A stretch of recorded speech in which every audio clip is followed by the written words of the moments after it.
Most of us don't get many chances in this life to prove we're the best at anything. But if you don't shoot, you know the rest. Way to go, never running out of gas. 120 on the dash, I don't never need a map. Mr. Tom, can you please direct me where I'm going? Take a journey through my head, you'll need Motrin. Licking and splitting it, rolling and hitting it. Bitches never change up. Boy meets the world, no Corey and Topanga. Different kinds of haters always tend to twist their face up. Bitches want some magic, I ain't with Hermione Granger. Lace up your cleanest shoes, throw on designer clothes. Grab your best weed, alcohol, and finest hoes. Finna have a player's ball, have a make the call. Colors so bright and flamboyant that I paint the wall. Every time I walk by, have these bitches cockeyed, smoking on some spinach, get me strong, call me Popeye. You with them chicken heads, they just trying to get your bread. Think you getting pussy in the night with just a kiss instead. Forever, and what the world has put you through, I'll hear your voice forever and ever. I can hear you, can you hear me too?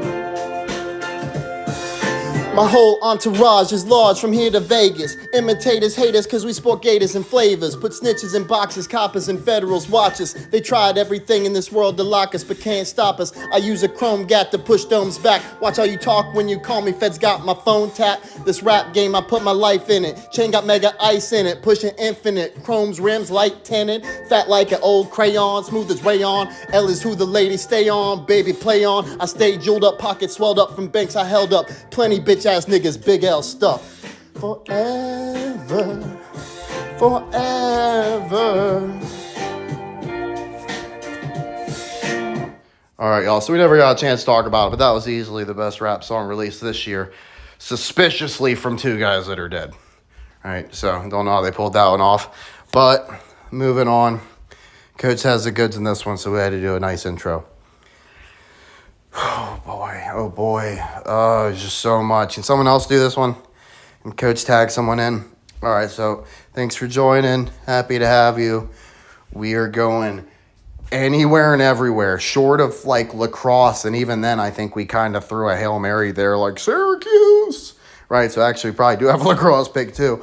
We're doing it all. We don't have a CFL one, but you know, the second the Eskimos show up, we're taking them. So let's get to it. First off, Coach was looking at this cat because he was 77th pick in the draft, and the Patriots were supposed to have it. They traded away. I was like, that's weird because Luka's 77. The Sixers got VJ Edgecombe. He's 77. Who's this cat? Princely Uman Milan. Oh, boy. Okay. So, recent examples. Well, the Rams had the 77th pick just a couple years back, and the other LA team had it before that. So, definitely interesting. So, I don't have a lot about the Nigerian prince here. Oh, my gosh. He did go to Florida, who won a basketball championship. Oh, man, okay. I don't know why I have Oklahoma here already. I guess we're talking about them. Why am I like way off here? Something's wrong. Something's wrong, right? Oh, shit, I fucked it up. I knew something was wrong. Okay, so sorry about that. Coach made a gaming video, so it threw the pacing off. So we'll circle back to old Princely there. I felt like we were jumping ahead. Oh, no, we have so much more than I even thought. Damn. At least we get to skip all that stupid music shit. Oh, no. I really have to do all this, don't I? Oh, no. Oh, boy, yep. This really is where we are. Oh, boy. Okay. Missing for an entire month. Brandon Ayuk has his contract voided. Coach hoping something similar for Deshaun Watson happens.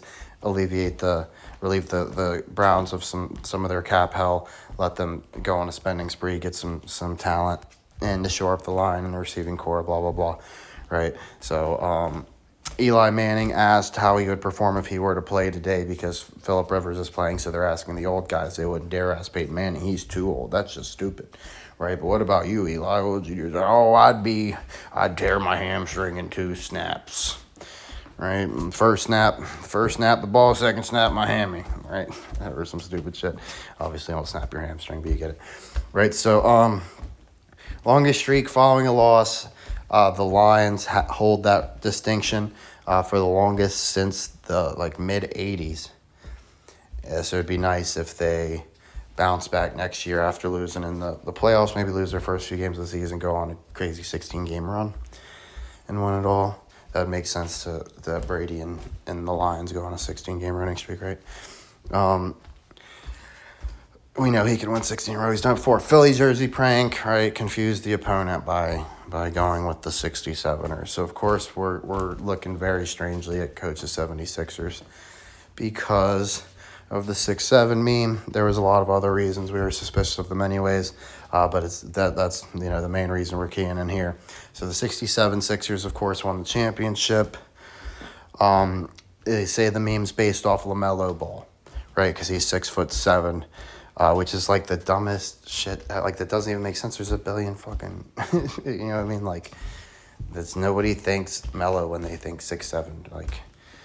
That's not even special, right? There's plenty of guys that have like Durant's a billion feet tall and can do all the guard stuff you want. It's just, who cares? It's it doesn't make any sense to coach. He's just annoyed by it, right? He knows it's garbage. They're definitely pulling some corny shit, right? So LaMelo, LaFrance, that makes coach think of Rafe LaFrance, who was a Maverick, I believe. And so LaMelo Ball on the Charlotte Hornets. He's from Anaheim, and he's playing for a team that's got basically the same color as the Mighty Ducks. Geneva, Ohio. Isn't that interesting? Geneva, the Geneva Convention. Spire Academy. Coach looked it up. So their official outfitter is Under Armour. That's the Oregon Ducks. Okay, so that's interesting.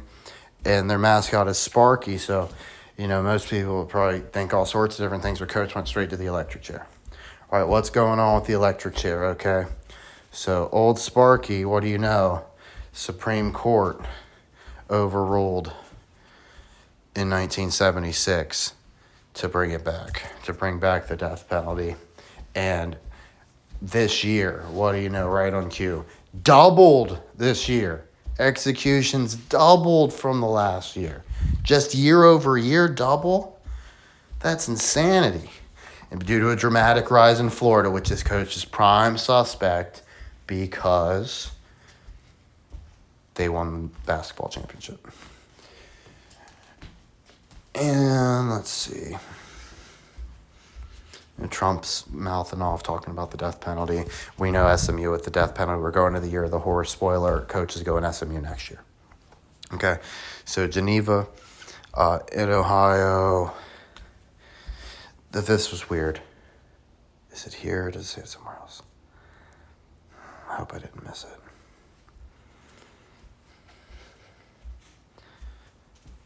Right here. Geneva was first settled by a handful of settlers from Charlotte, New York. What do you know? LaMelo Ball goes from Geneva to the Charlotte Hornets. They claimed ownership of the moon. Don't know what that's about. So I just wanted to make sure I didn't miss anything. Let's look at it again. I forgot about Lee Angelo. Lee Angelo. Angel. Holy shit. I didn't catch that. From Anaheim. That's awesome. Okay, let's keep moving on. So, they did a Facebook TV show called Ball in the Family. Coach thinks they got to somehow be connected to the sitcom All in the Family, of course. His brother plays for the Cavs. I had no Lee Angelo's with Def Jam. That's funny. We'll have to look into that. So, of course, Lonzo's right. We would want him on the Cavs because we think the Sixers are going against the Cavs in the Eastern Conference Finals.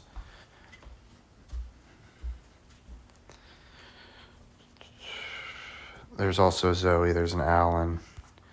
I've had a lot of Zoe's. The Wild Boy episode stands out. mythical national championship. No way that clown can fucking hoop, dude. No way. He's just too slight. Like, that's one of the things that drives me crazy. They act like these fucking, like, 180-pound guys, like, they're that rail thin. Like, there's just no way. Like, especially in a game like basketball, jumping around all the time, you'd have so many, like, weird injuries being that lanky and stuff. I don't know, maybe Coach is wrong, but Coach never saw anybody, like, crazy lanky that was anything more than just a big. And usually those guys aren't that useful either. You want them to have more girth. Anyway, that's not here or there. So anyways, he got a win over the Seattle Ballers, Seattle's team, the Thunder. In Oklahoma, they just won. Jermaine Jackson, this one's crazy, dude. This one's crazy. So you'll forgive Coach for tripping up a little bit there for a second. Moved to Australia with his former Spire Institute coach, Jermaine Jackson. What do we know about Australia, right? The Sixers took number 1 overall pick Ben Simmons, who came and shoot a fucking basketball from Australia. He was supposed to be the next LeBron, the next Magic Johnson. Let's look at Jermaine Jackson. Born 6'7", 1976. This is the coach. I'm like, look, that's the best picture they could get? You think this is a real person? Okay. So, from Detroit.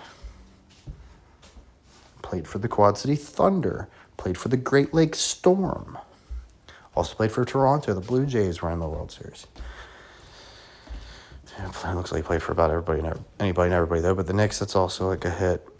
Obviously, Embiid and Giannis have a rivalry. So the Bucks, there's a lot of, I don't like it as much when they have so many teams they played for. I like it when it's simpler, of course, but you can't help that.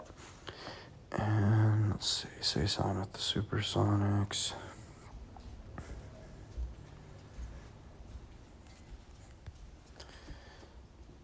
Under head coach Alexander. It was interesting to coach because all the Alexanders we've had. Of course, Jalen Alexander Hurts won the Super Bowl. This one gets really good, I promise. Not even so much with LaMelo or anything, although it does all tie back. He's like the base that, like, it's like you go and we go down the mine and then we're like, okay, well, does it reference back to, hey, look, it does. Right, so he does tie into everything, but it's not really all based around him necessarily. Coach thinks this guy is way more important. Coach thinks LaMelo is just a clue to get you to look at, LaMelo is a clue to get you to look at Carmelo. Okay, so Carmelo, Kayam Anthony, that's kind of close to the Rams running backs' names, Corum and Kyron. But beyond that, of course, Melo and LeBron, long-time rivalry, right? What is Melo known for? Never, ever winning a championship, being Allen Iverson's teammate, with the Knicks, who long-time Sixers rivals, blah, blah, blah, right? Coach says Melo comes back at 41 years old. He's our old head in the NBA, right? He's the Peyton Manning to LeBron's Brady or whatever, right? But Melo... Coach always had Melo as the better player, so I don't have a problem buying this at all. You could say what you want, but Coach just feels like LeBron always, like Melo just hooped, right?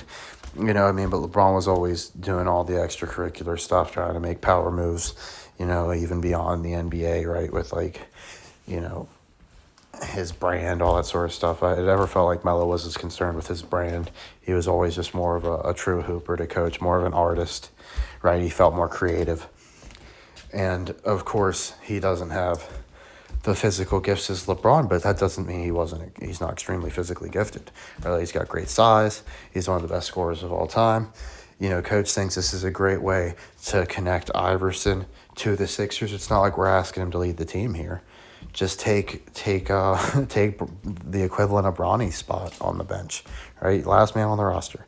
Come in when George is sitting and we're more concerned about scoring than stopping the other team, right? There's value in the NBA in a guy that can get you minutes in any game, especially in the playoffs, and record a zero differential. If he can just keep the other guy from beating you, wall your stars off the court. If he knows just enough about LeBron to just slow him down just enough that when George is out, we're not getting Bobby Schmurdered out there, with lobs straight to the paint, right? And it's not like Melo's like some sort of crazy defender. He's going to get dunked on, all that sort of stuff. But the thing with Melo, too, is I always thought he got a bad rap on defense. People got it wrong. They act like he can't play defense. He just was rarely motivated to play defense. I've seen Melo do some crazy shit on defense, right? He's definitely a freak.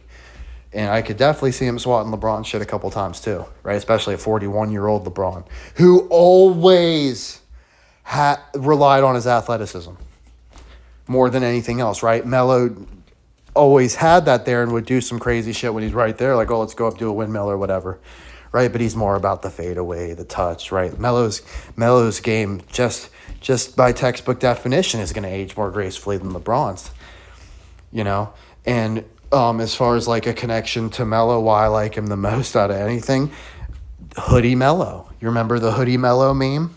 Right, like, oh, you don't want to mess with Hoodie Melo, right, when he's in the hoodie. Right, what do you know? It's like Belichick with the hood. So very interesting. Of course, the Sixers were the Syracuse Nationals, right? He played for Syracuse, led them to a national championship. Played with Iverson on the Olympic team, too. And James. And Kobe. This dude is a guy that you put him in the mix, you can talk about all sorts of history. I mean, to put Melo's career into perspective without even saying anything about what he's done. I used to play 2K. I mean, I still do, right? But I used to play them like yearly. Now I've gone back and I only play 2K16, right? I don't care about the rest. But this was like right when 2K18 came out, which is like notoriously one of the worst ones. But beside the point, Coach was always like a fiend with the rosters, and he'd put all the old heads in the free agency pool, all that sort of stuff, so it's no matter what era they played, they're available to be signed, so you can make whatever team you want. But we would have a limit because my buddy just had it in his head that like the game somehow favors the older players, and these legends are just like so good. And I'm trying to tell you, you got like ass backwards, bro. Like the game's like phased 90% of these guys out anyways. Like you don't want guys that can't shoot at all, that are only good at like rebounding and are 6'4" or something, you know what I mean? Like with obviously the rare exception of like a Barkley or something, the dude's not even in the game, of course, right? So I always say he was tripping, but I just let it go because like, well, at least I get Iverson, right? And I was always like, well, who can I pair with Iverson? And like I always had in my head that Melo wasn't a good fit with him, just because that's what people always said. And I was like, I'll bet I can make it work. Well, of course, I still kill it with Iverson and Melo to this day, so it is a good fit. But beyond that, the point is my friend had a conniption when I put Melo on the team. And keep in mind, this was in 2017. He had a conniption. He's like, I couldn't figure out what his deal is. He's like real passive aggressive. He won't just come out and say it. I'm like, dude, what the fuck is your problem? He's like, I can't believe you put another legend on your team. I'm like, dude, you have LeBron. He was drafted 2 spots ahead of this fucking guy in the same draft, and he's still in the league on the Blazers right now. Right? Melo hadn't retired yet. He's still in the league for like another 4 years. Right? And he's like, oh shit, dude, seriously? I thought for sure knowing he was teammates with Iverson, he had to have been cooked by now. And I'm like, no, dude, he's still, I was like, he's not, Melo, he's a bench player now. That's why you don't know about him. He was more of like a Warriors type fan, or the Bucks, whoever's good that year, he's going to follow them. Right, and Melo's not threatening any of those teams around that time, so he doesn't need to be aware of them.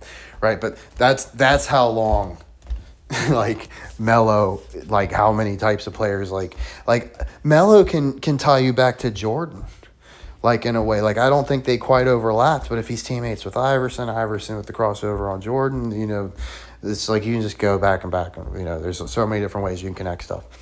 With Melo, talk about what an awesome rivalry. It's like probably the best rivalry in NBA history. Finally have it. Like, it's not a rivalry if one guy only one guy wins, right? Finally make it a rivalry. And everyone would finally be rooting for Melo. You could never truly sell Melo over LeBron until now. But, yeah, Coach thinks that's like the best piece of the puzzle. And Joel Hans Embiid. There's another Anthony. Who's the Anthony I'm forgetting? I'm like definitely tripping, but there's another Anthony involved in the Sixers too. The coach just thought of.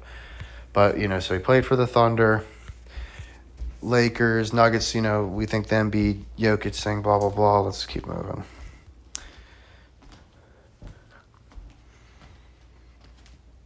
I mean, of course he's got records broken from Kobe, all that sort of stuff. The Pistons passed on him for Darko Milicic, right? This would typically be a year where you'd be looking really suspiciously at the Pistons, are they doing something? No, here's the reason they're not, because they should have taken Carmelo, right? So it's still haunting them all these years later, and they got their championship right there, but they cashed in, and that was it. No dynasty, just your one little dinky championship, right? Whereas they definitely could have been a perennial contender with Melo, right? No doubt. As opposed to Darko, right? So we look at Darko.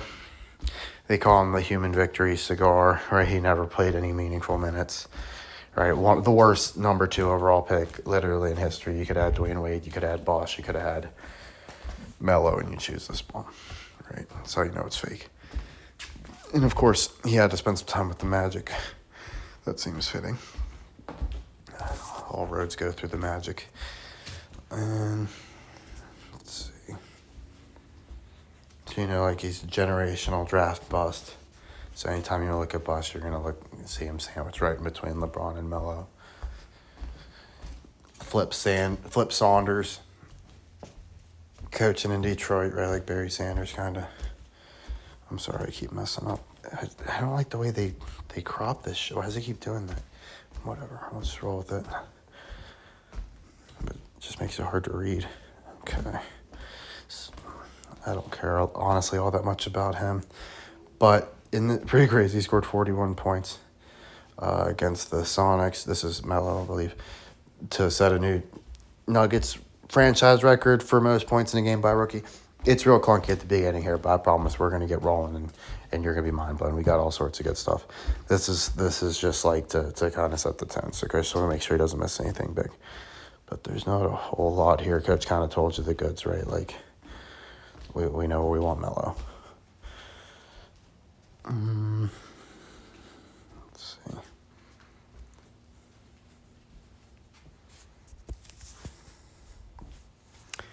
Knicks Nuggets brawl. I didn't know about that. Isn't that hilarious? And he goes to the Knicks later. So we'll get to it. I don't need to jump ahead. I'm just getting anxious that the slides aren't going as fast as I want, so I want to just keep going right past them, but I know we're missing good stuff.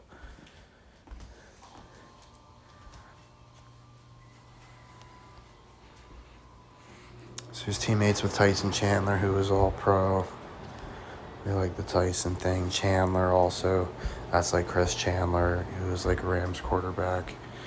Also played for the Atlanta Falcons. Atlanta's going to tie in for us too. So Anthony passed Iverson, who was right below Ray Allen. So Ray Allen, Iverson. Don't forget, Ray Allen and Allen Iverson knocked down, drag out 7-game series when Ray Allen, I believe, was with the Bucks. God, now I can't remember if it was the Bucks or the Sonics, but I want to say it was the Bucks back then. Oh, yeah, because he was still young. Yeah, they had the ridiculous series where Iverson went nuclear and bested Ray Allen's Bucks. Of course, Allen, also a famous supersonic. And this is pretty crazy. Carmelo Anthony was traded for TLC from the Sixers. Who the hell is Left Eye Lopez? Lopez. Why? Who is the Lopez? Oh, that's right. Mario Lopez. I knew there was one I was forgetting. There's no way.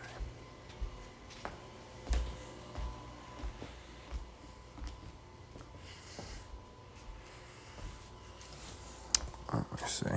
So yeah, TLC, it's Left Eye Lopez. I forget who she's married to. She's married to some athlete, or was.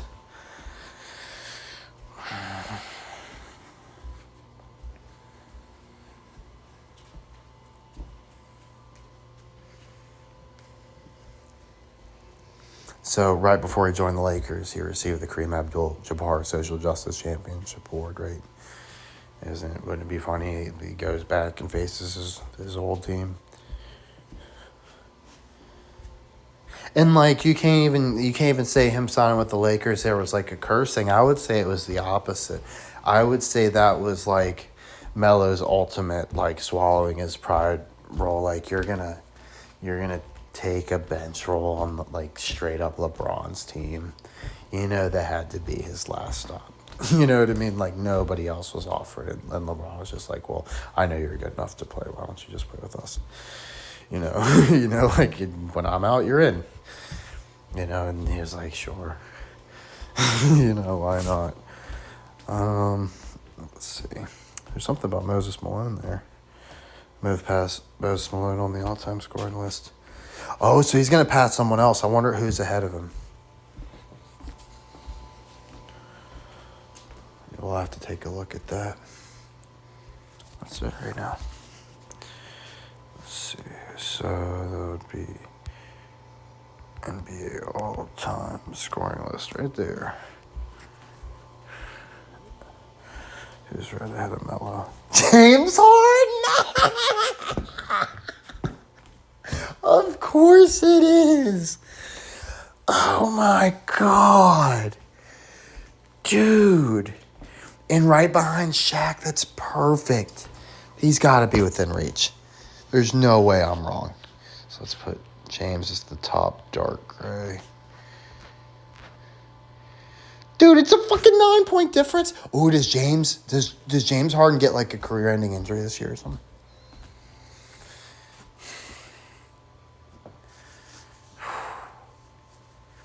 I mean, it's tight. And like Harden had to have just passed him. We're talking 49 points. 150 burger from Melo, and he's back on top.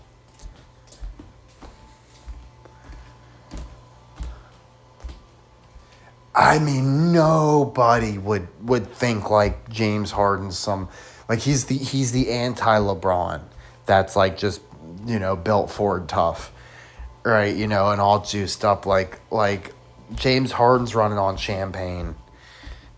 You know what I mean? And lean or some shit. Like there's no way he's keeping his body in tip-top shape. So coach thinks the wheels fall off of Harden this year. I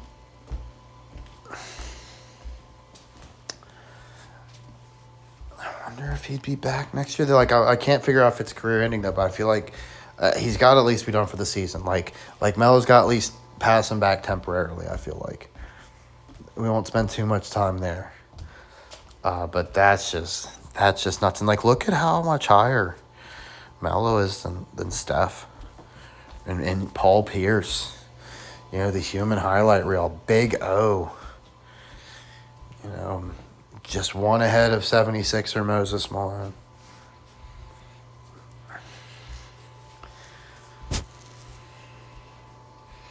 I mean, I guess as long as they're next to each other, you still get the James and the Anthony. I still like Melo. For me personally, that doesn't sit right with Coach. That's fucking ridiculous.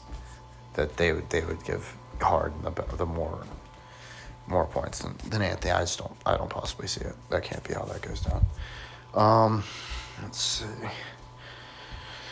Back on track. See us with Marbury.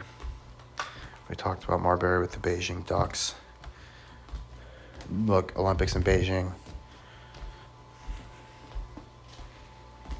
Eliminating Australia, the Ben Simmons.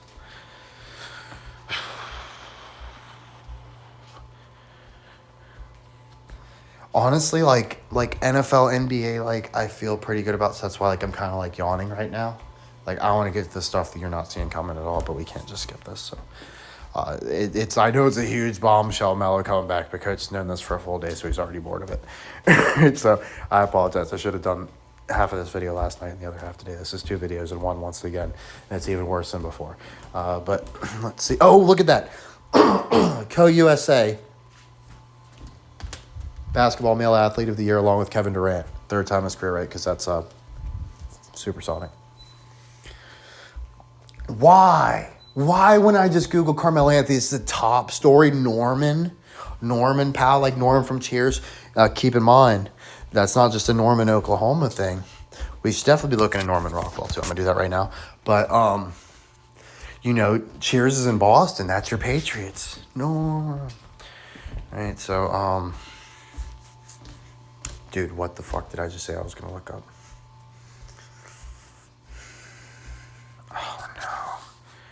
Someone comment, please, what I just said I was going to look. Oh, Norman Rockwell.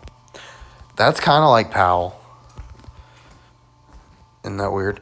Also, Eminem always talking about Norman Bates. The Lakers are the Detroit Gems.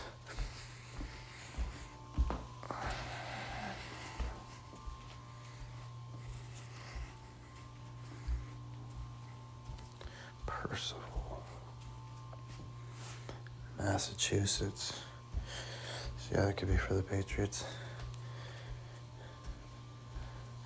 Huckleberry. I remember. I'm your Huckleberry. Val Kilmer biting the bullet. Judy Garland. And Bigelow. Remember Coach showed you Bam Bam Bigelow? Coach saw another Bam earlier. Bam Adebayo did the 6'7" thing talking about the 76ers. And Coach told you how Bam Bam Bigelow is like the Big Show, and the Big Show's in the Waterboy, and the Waterboy's really a Steve Belichick thing with Lawrence Taylor, blah, blah. It's a lot there. I don't know, but there is something. Right? Maybe Coach has reached a little too far, but this is where I really don't think so, and I didn't notice this before. I think Coach is taking it back and saying he's dead on the money. One of his last portraits was of Colonel fucking Sanders. Colonel Sanders, medulla oblongata, and Sanders like Barry Sanders. Come on now. That's too fucking weird, y'all. Kentucky, Tyrese Maxey, baby. Tyrese Maxey went to Kentucky from Garland, Texas. All right, let's move on. Brown and Bigelow, right? Just in case the Bigelow isn't up, there's a Brown attached to it. Oof. Federal Marshals. Bridges, right? We say Jeff Bridges is playing Dan Campbell. Tuck. Right? The Tuck rule. Justin Tuck.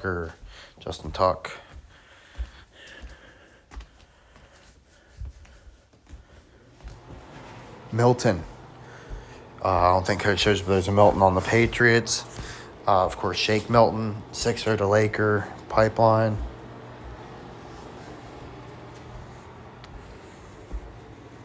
And he's like playing overseas. Either team could easily pull him back. My money would be on the Sixers. I'm surprised. I think Shake can play. That's disappointing, to be perfectly honest. I like Shake Milton. So it's got to be a defense thing.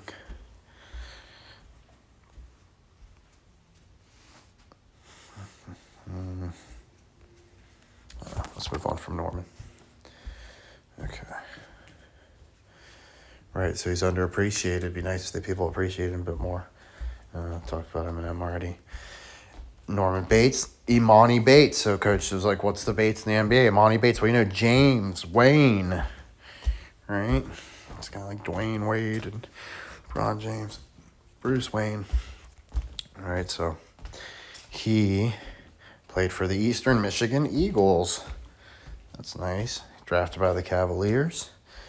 No surprise there. Jeez. Lincoln High School. That's like Sebastian Telfair, another one we had.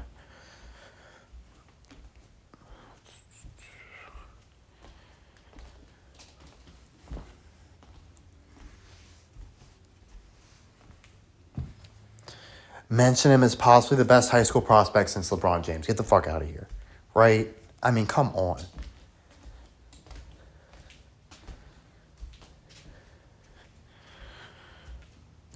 Look, he wore number 24 to honor his childhood idol, Kobe Bryant, who had died in a helicopter crash. Wow, whose team is this idiot on? Texas Legends, what the fuck, dude? I think the Sixers kicked the tires on him in the G League and it didn't work out. But look, he went up against Chet Holmgren. You know, that's a Thunder. I know there's more coaches missing too, but yeah. So look, he signed a contract with the Sixers this year. Like, we waived him.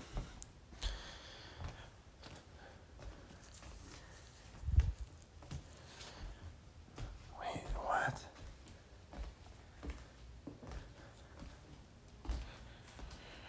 So we stashed Bassey and they poached. They poached him, so we had to give up Bates to get Bassey back. Bassey's a big. No, I don't mind Bassey. He's fine. I feel like we had a Seabass thing pop up.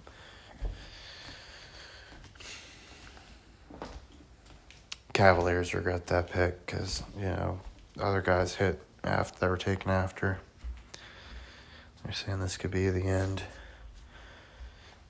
So now Fab Melo, what do you know? The other Melo fucking played for Syracuse, dude. Come on.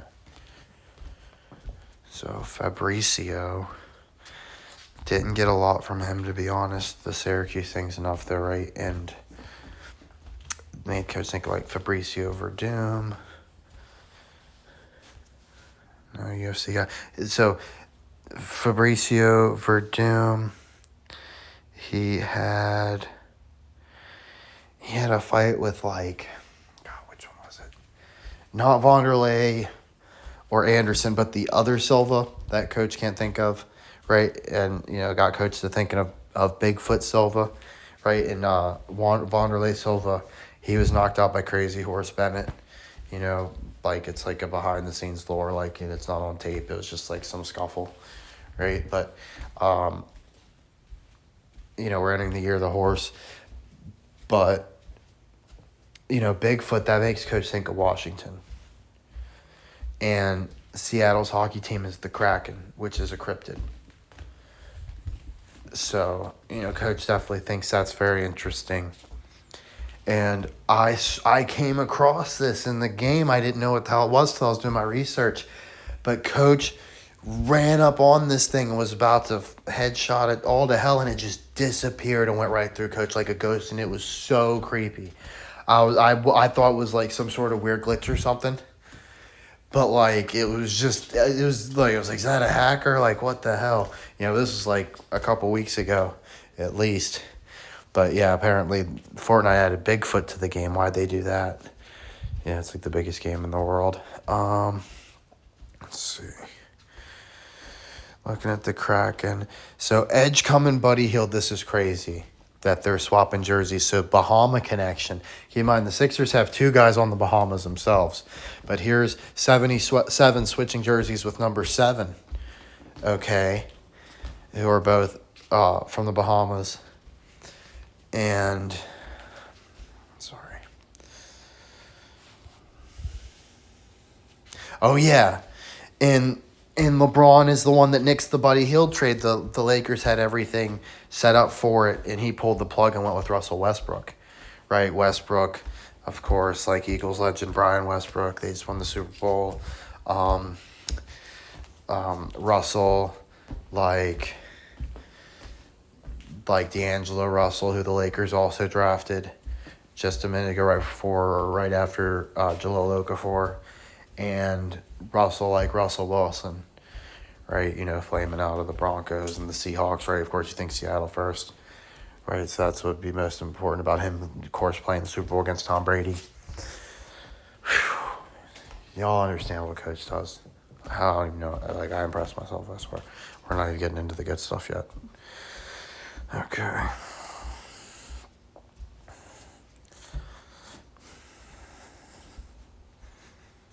Oh, yeah, so Buddy Hield got an egg on his face because he went to like his station to get interviewed and it was like packed out, but nobody asked him any questions because they were just camping out for LeBron coming to answer questions right after him like an hour later. So, he got humiliated there. So, LeBron just can't stop picking on Buddy Hield. In case you didn't more, this is where it really goes beyond the pale. Like, even longtime Celtics nemesis LeBron James thinks Buddy Hield fouled Jaylen Brown. Like, so it's interesting, Brown, right, and Jalen Hurts just won. But even longtime Celtics nemesis, yeah, right, with the big shamrock on his fucking arm. Yeah, nemesis, all right. Don't forget Shaq retired a Celtic for like no reason, so LeBron could go outside with the Celtics for sure. Buddy, right, that's like Terrence Bud Crawford, Omaha. Peyton Manning screams Omaha all the time. Omaha! Okay, sorry, Coach, I had to get one. But yeah, so like he just has to pop off and for no reason say Buddy Hield screwed up. So you show him up at like the press conference thing, you say, there's no way you're coming anywhere near my fucking team. And he screws up and he gets away with something, you got to call him out, right? You got to be a little tattletale snitch. All right, so like, who made you the judge? LeBron, he's always has to pop off about dumb shit. Okay, so yeah, they're saying championship level mistake.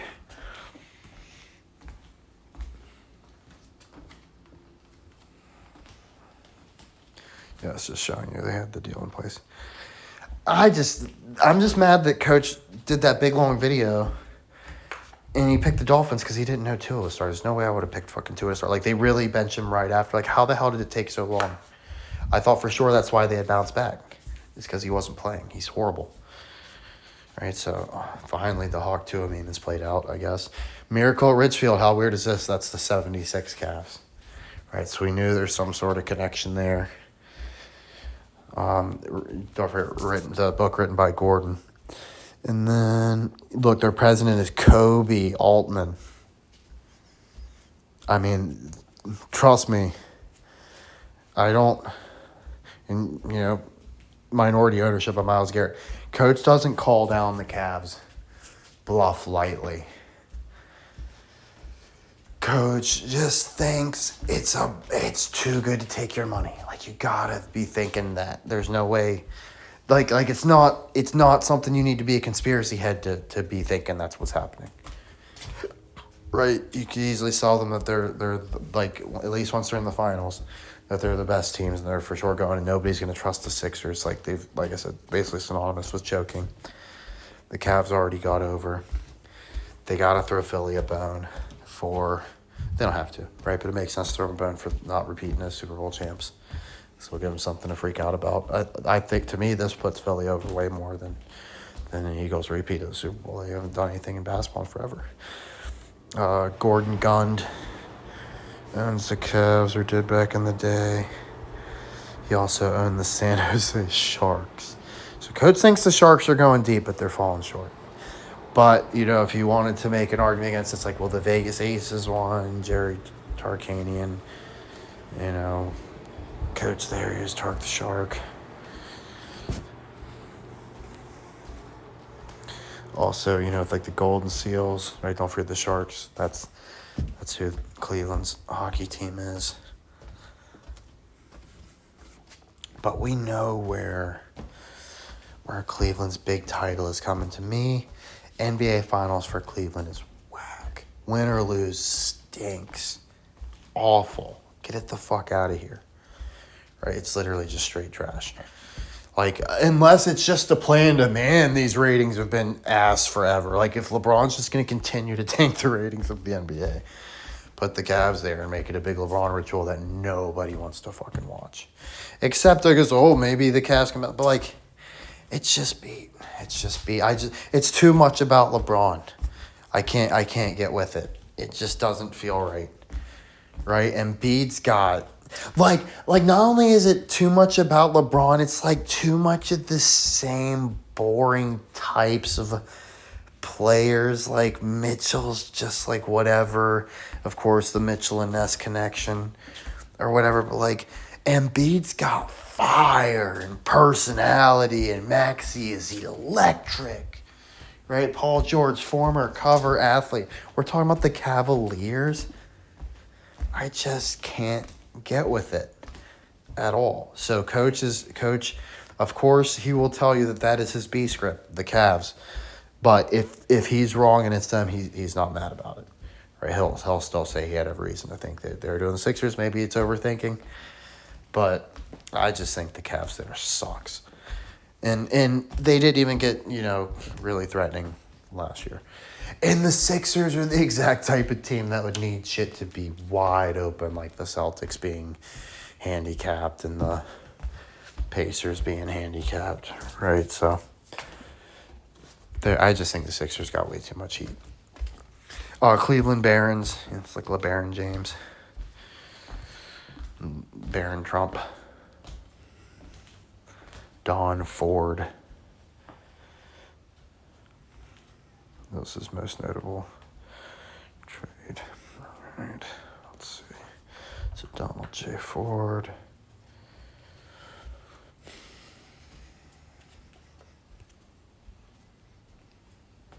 No, forget LeBron James plays for the same place as James Worthy. Xavier Worthy scored a touchdown in the Super Bowl this year for the Chiefs. This Ford guy was married to the sister of Sharon Tate. That's how you know it's garbage, right? So look at the Cavs roster. Just do our due diligence. Thomas Bryant. I mean, damn, it's hard to argue with that one. Fuck, dude. I don't like that. That's the scariest thing I've seen. They have a guy named Thomas. Can we trade for him? The Sixers, I don't think anybody would bat an eye if we traded for Thomas Bryant, right? Unless he's some superstar I don't know about. Like, please, God, let that happen. Because they have they got 3 centers there. They might find something else out, right? So, no, seriously, I don't like that. The Thomas Bryant thing's a little scary. DeAndre Hunter, of course, they have a Cavalier on the Cavaliers, so UVA. Former defensive player of the year. It's like Evan Mobley. They're far from a bad team. Darius Garland. Fuck. Of course they're going to do that fucking shit. Of course.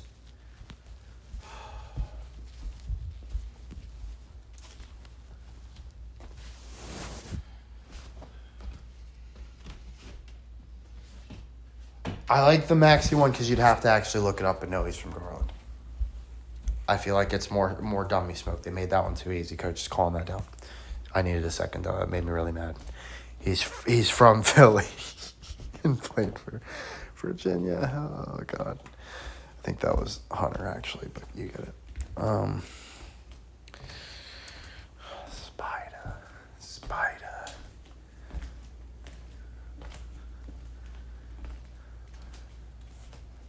Doesn't do anything for me. I can't like play Spider. This is what, oh my God, that makes so much sense why I've been confused on this fucker like my whole life, and I even almost screwed up earlier in this video. Okay, not my whole life, obviously, but like almost past 10 years. Coach always wants to say this idiot played for the Nuggets. And it's like, oh, he was a Jazz. And I just chalk it up to I get those teams kind of mixed up a lot. For some reason, it's like a lot of players pass through those two. Right, and they get kind of the same type of archetypes of players, it seems like. So, of course, he was actually drafted by the Nuggets. So that's very, very interesting.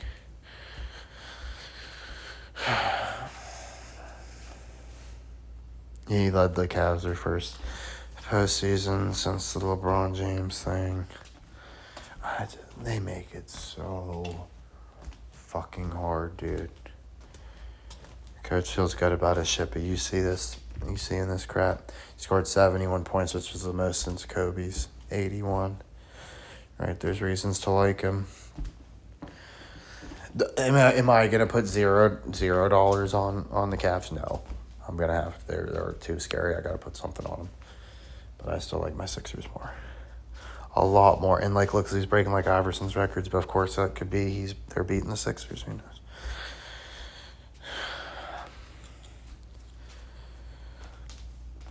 It was like just shy of another Iverson record there by 1 point.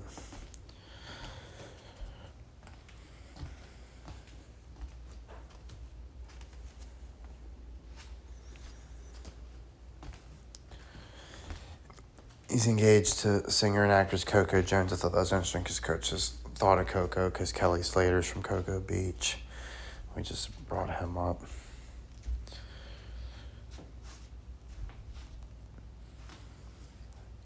Is an interesting. Old Kelly Slater was with Giselle Bundchen. Small world, right? Also, there's a Miller in there. This could be like Reggie. The Pacers were just in the finals. Oh my God. This fucker.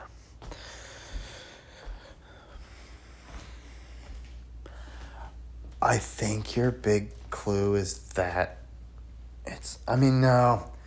Man, Lonzo's perfect, dude. Like, he's fucking former Laker, too.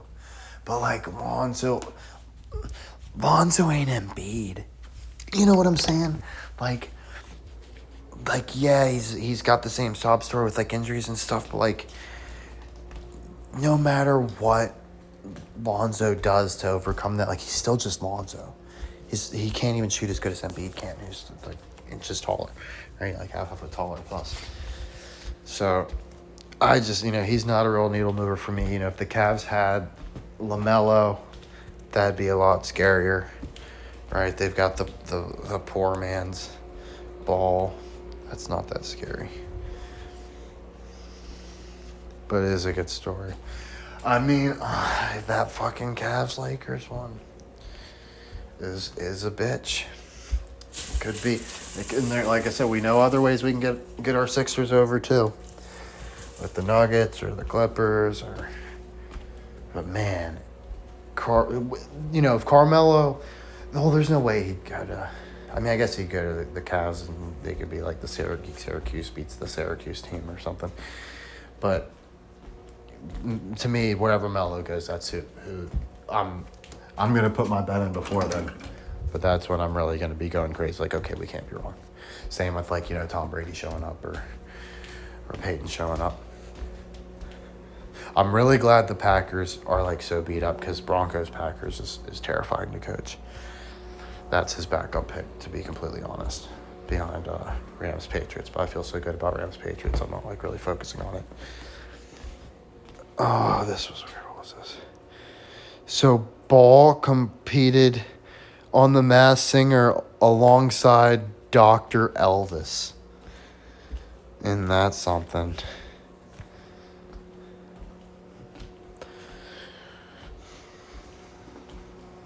He was whatchamacallit.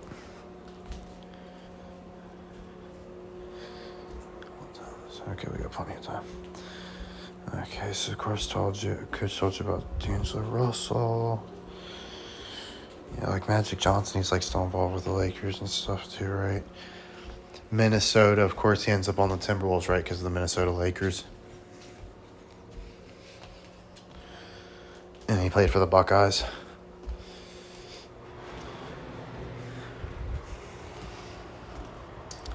So 70 years ago. So they won the championship was the Syracuse Nationals.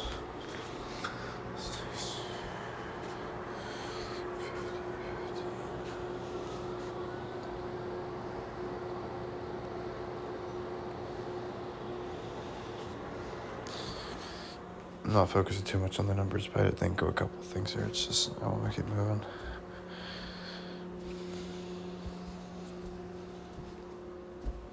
Yeah, so the Sixers haven't won a title in over 40 years. Haven't made the conference final in like 23 years. Oh, shit.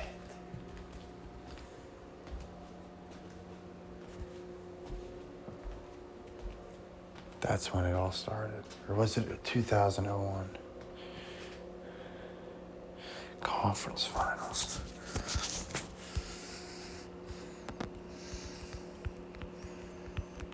There's no way I'm wrong, but I gotta look it up.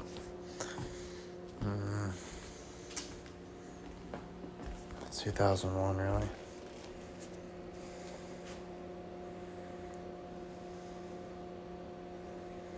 Because I would have thought it would be like 1 year later to make it a more obvious, like, LeBron curse.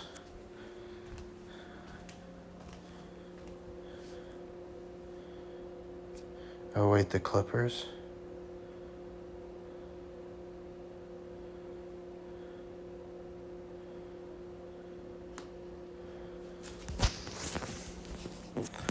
Coach is getting really worn down. I'm sorry. I put a ton of work in this. You'll see once we get more in.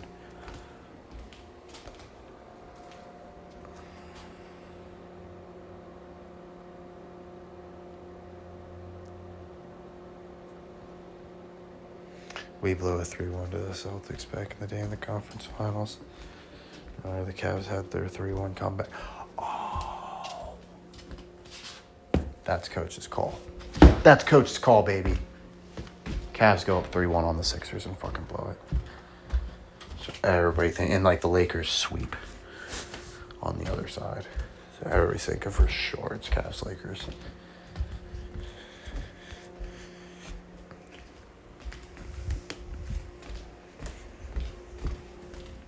So let's look at these finals. 67-77. Oh, that's nice. We're in the finals in 77. I didn't know that. Because that would have been 76-77, I'm sure. But, so, that's like Luka and Edgecombe.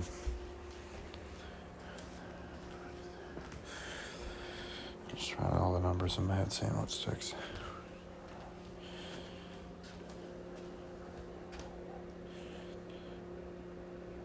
So, yeah, okay.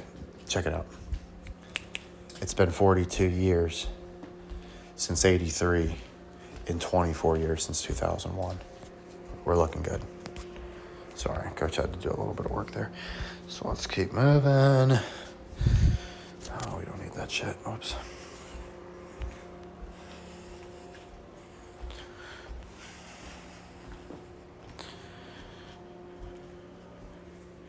So the Kings wanted Embiid badly. And that's interesting to Coach because LeBron James, they call him King James. He plays in LA where the Kings play. The Ducks were based off of the Wayne Gretzky trade to the Kings. Wasn't Gretzky called the King? I'm not sure what his nickname was, but that would make sense.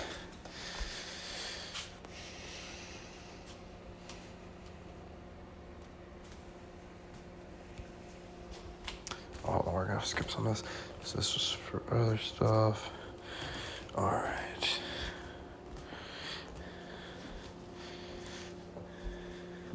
And as far as the 6-7 thing, even with it being backward, we're called the Sixers, right? And we won in 67, right? We are the 67ers, obviously. Franklin the dog. Harris Blitzer, it's like Tobias Harris. Eric Gordon's on the team now. We like that. Or at least was. He's a Bahamian too.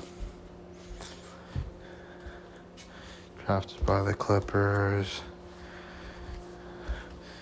Edgecombe Drexel. Coach thought this was crazy, right? So his middle name is Drexel. Right? Coach's like, okay, what's Drexel? Private research university in Philly. Okay, dude. Okay. What a coincidence. But he didn't go to Drexel. That's what would have happened if it was fake. Oh, okay, dude. Mario the Magnificent, the mascot of Drexel. That doesn't seem like a coincidence. Dragons, the Beijing Ducks, they became the Beijing Dragons, although a billion teams are called the Dragons. 33rd. Why did we go over to Steven Leroy DeBerg? So for some reason, Coach started thinking of Steve DeBerg again because, he's the one setting the precedent for a lot of these old heads coming back in the NFL. Peyton Manning looked after him, so he did this big thing where he had laryngitis, so he wore a microphone and stuff. Peyton Manning might have something they got to overcome. All right.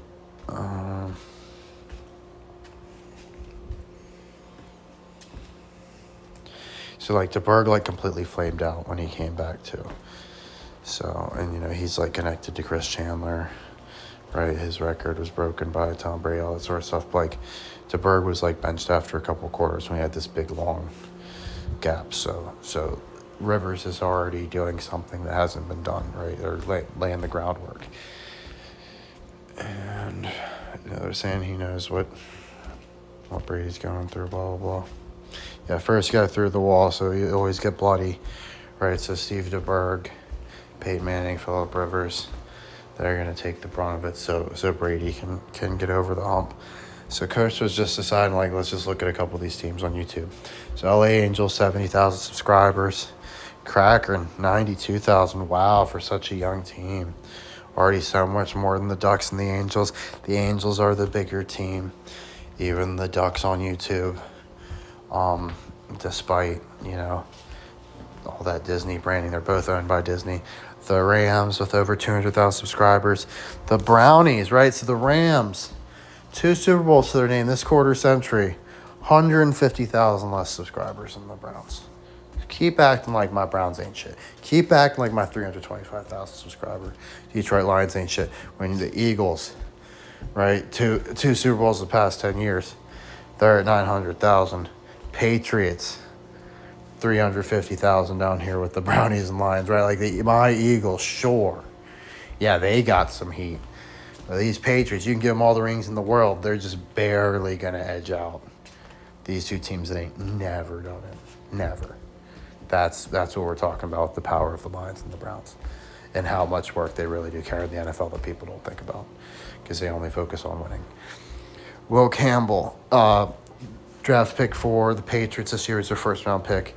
He's a tackle. He's a big face.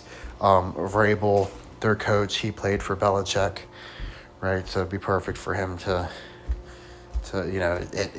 it boosts Belichick, right? Because he not only trained him to be a good player, he trained him to be a good coach, right? And then, Belichick gets to go over on him. Let's see.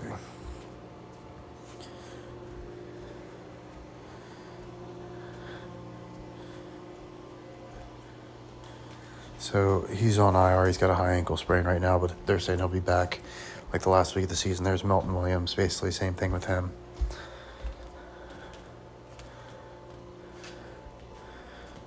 Talking about Malik Shake. Oh yeah, that made Coach think. So Shake Milton made Coach think of Master Shake from Adult Swim. So Dana Snyder. And Coach saw the Thundermans. I was like, oh, Thundermans, right? The Thunder just won. And I had this, I brought this to your attention before, but I'm like, well, I mean, it's a show that ended 7 years ago. What the fuck? What do you know? The Thundermans' return was announced in March 7, 2024. They did a movie. Oh, that's nice. They did a movie. Oh, nope. Full reboot. Thundermans Undercover. Just months before the Thunder win the championship. Pieces of shit. I must have been looking at them. No, I don't know how I missed it. I looked after, but somehow I missed it still. I'll give myself an excuse, but I just blew it. Let's see. The Sixers legend grants Carmelo Anthony's request. What request was that? Oh, that was for Iverson to attend Carmelo Anthony's Hall of Fame induction. Isn't I say just induct him into the Hall of Fame. And we just saw Phillip Rivers get his Hall of Fame window reset. Is Melo the first player to ever get inducted into the Hall of Fame twice because he's removed when he becomes an active player again? And his resume the second time includes an NBA championship? It can't be too tough to make the argument the second time. Maybe there's some crazy, corny shit where they make him wait till the second ballot and you really go har. What the hell are they doing? All right. So, yep, Coach is saying that's what it is. Great timing. He was with Dwayne Wade. Who's Dwayne Wade connected to? Of course, LeBron, right? And where did he announce it?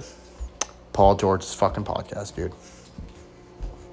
And Coach already told you Paul George's podcast connects to J.J. Redick. J.J. Redick played for the Sixers. Played for the Magic, like Shaq, blah, blah, blah. We can go on and on. Magic Johnson, Magic.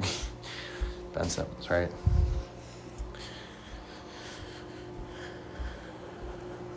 It's all a big mindfuck.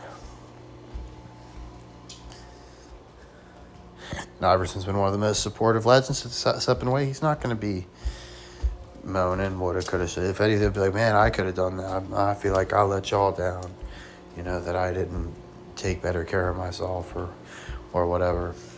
Right, but also at the same time, like, you know, you can't teach size. Like, Iverson wasn't born with Melo's 6'7", 6'7" height for the 76ers. Right, so also, this is pretty tough, right? Anthony Cataldi, the guy who started the wing ball. Remember those 25 wing balls for the Eagles won Super Bowl 52 and then the 2025 Super Bowl, we got them cursed 52 years? Yeah, it was this guy. Anthony Cataldi. Anthony like Carmelo Anthony. Angelo like the Los Angeles Angels of Anaheim.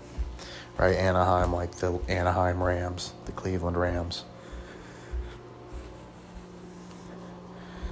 Seattle Kraken's main goal song right now, Lithium. Okay? Like Kurt Cobain. Kurt Cobain like Kurt Warner of the Rams. Kurt Warner like Warner Brothers, who just got sold to Netflix. Right? So Curtis Eugene Warner, one of the greatest Cinderella stories in history. Who passed on him? Only team you can say has the biggest egg on their face from the whole situation. The Browns just like, we don't need Kurt Warner. We have Timothy, get your ass off the couch and throw some footballs for the new Cleveland Browns. Nobody's going to make fun of us anymore. How'd that work out? Why did the Cleveland fucking Rams win a Super Bowl the second the Cleveland Browns got their team back? Who'd they lose to? Oh, the Browns' old coach? That's fucking so cute. I can't make this stuff up. Can't make it up. You can't. I can't say why you can't make it up. You just cannot. It cannot be made up. Lying is impossible. Playing a role has never been seen in this realm. We don't worship actors like they're the most valuable resource humans can offer. Is pretending to be something else. Oh, coach is fucking pissed off. Where do we really get into it, guys? You don't even know yet. So Eli Manning, like Jackson Dart already showed, like he's not really like durable. He puts himself in bad spots. He takes risks he shouldn't take. He gets banged around. Right? He's a competitor, but I question his longevity. And Eli's Giants have Malik Neighbors, Cam Scotabo, and a really nice tight end. I'll bet Eli's thinking about what he could do in that offense. You know, I wouldn't be surprised to see Lions-Giants wild card next year. Get the Giants make a wild card with Eli. Or maybe Eli tries it in a couple years. Right, maybe that doesn't happen right then. Because maybe if he loses to Brady, he's like, I don't have it anymore. Not sure. All right, hard exactly to see how that goes down. But I like Brady getting the last laugh on Eli too. So add the Giants on that list. Brady beats the Giants in the playoffs, the Eagles, and probably Tampa. But that one, give coach some wiggle room. Like maybe it's the Rams or something. But I don't think so, because I think Stafford retires and the Rams aren't even back in the playoffs next year. Anyway, let's keep moving on. Farmer. I don't like this. I don't like this at all. Nope, I don't like this one. They always got to make it so fucking hard, don't they? Warner, only the second quarterback in NFL history to throw 100 touchdown passes with two teams. The other one is Fran Tarkenton. Fran Tarkenton, that makes coach think of Farmer Fran, which is good, but also makes coach think of Tark the Shark.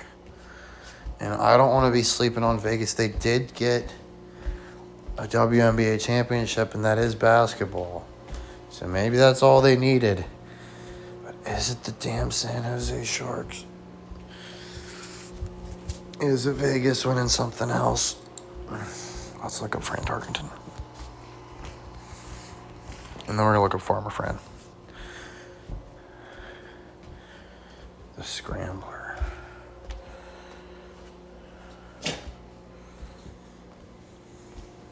Vikings and Giants.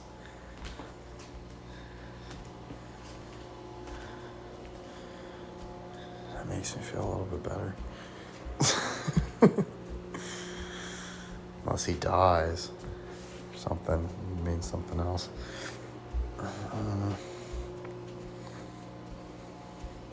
Norm Van Brocklin. The Dutchman. Wasn't Rick Schmitz. Rick Schmitz was the Dutchman. And his team was just in the finals. Rick Schmitz, I think. The Dunking Dutchman. His team was just in the finals. Spent his first 9 seasons with the fucking Rams, dog. In Final 3 with the Eagles. I knew this guy. I don't know why. He must be old. Had to be 14. Yeah. Damn, died at 57. There's gonna be a quarterback that plays like age 58, and they're gonna talk about fucking they're playing longer than this motherfucker lived. Oregon. Oh man. Oh boy. UNLV coach hasn't looked up at all, and he's a little embarrassed to say that. So we might need to do a little bit more work in college basketball than coach thought. I still feel good about my pick there, but oh boy. Okay.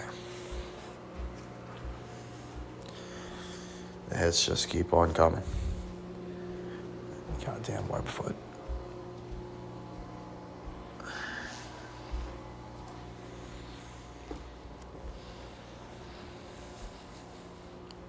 I'm so glad I haven't had a bullshit spam call. I probably just jinxed it, but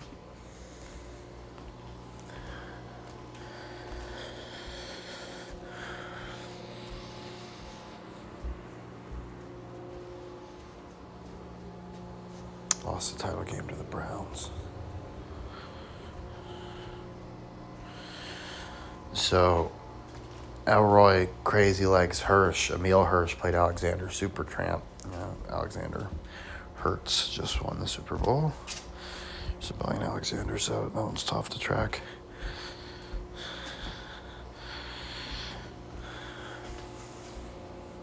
Retired after 52 seasons. That's when the Browns lost to the Lions.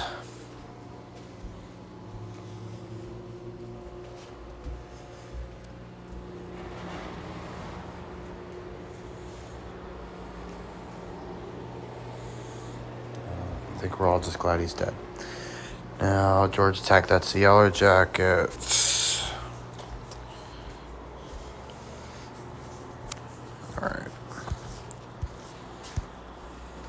Farmer Fran time.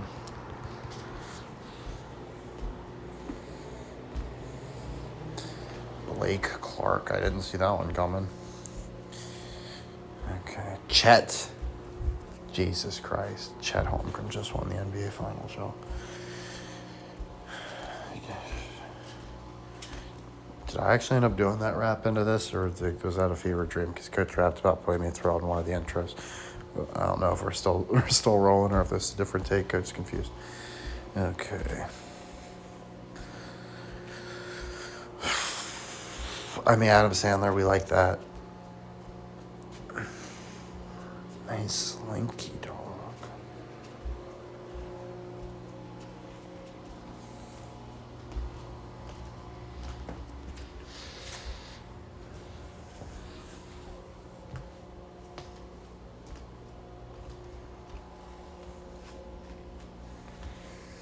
Jamie Foxx show. Drew Carey show.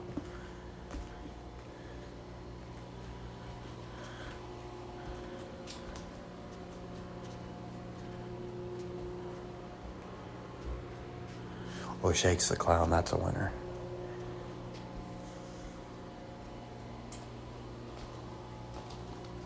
Doesn't really help us.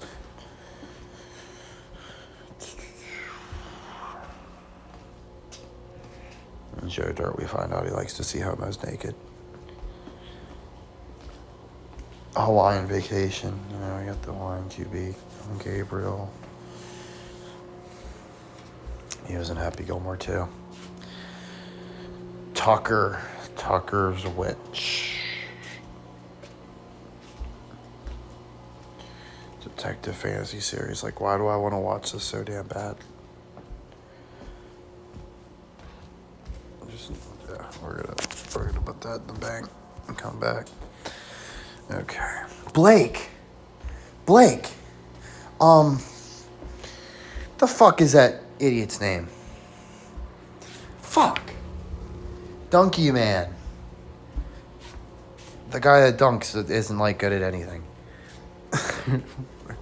We overhyped him forever. Blake Griffin. Jesus Christ. Yeah, like Blake Griffin. Okay. That kind of makes sense because he's an Oklahoma boy. Okay. So, Warner considered coming back when Drew Stanton got injured. Like, what a big joke, right, for Drew Stanton, because he lost because of the injury to Drew Bledsoe. And he said he thought about coming back. Brady Cook finally in for the Jets. Coach got another one. Baby. I had to get 2 quarterbacks benched for that, and I told you which one was going to go in first and everything. Man. Devon Henderson. It's like Trevion Henderson. Kurt Warner predicts Super Bowl 60. Says the Rams are whooping the Pats' asses, y'all. Not bad, huh?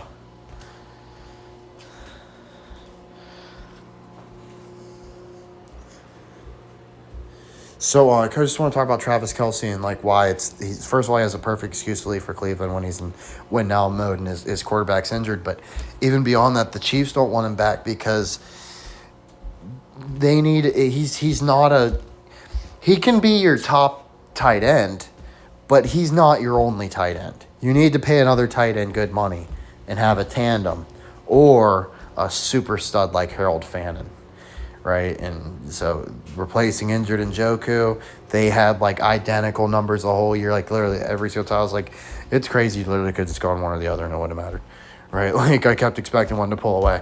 Right, and we haven't tracked the past few weeks, but coach says Kelce can definitely make up for Njoku's loss.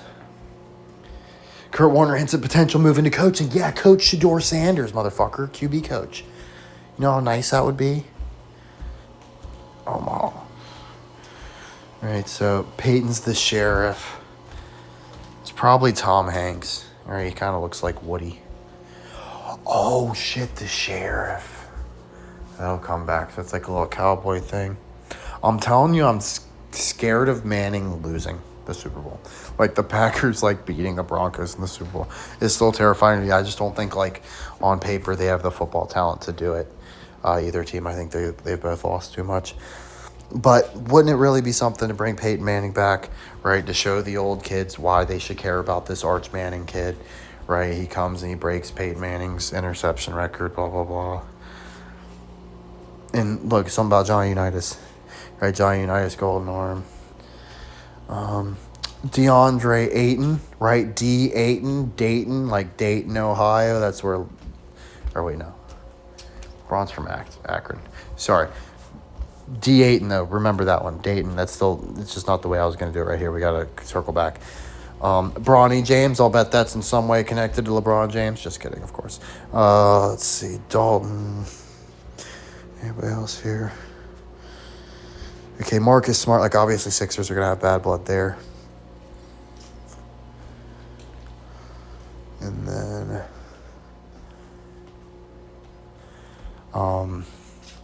over at the Sixers roster,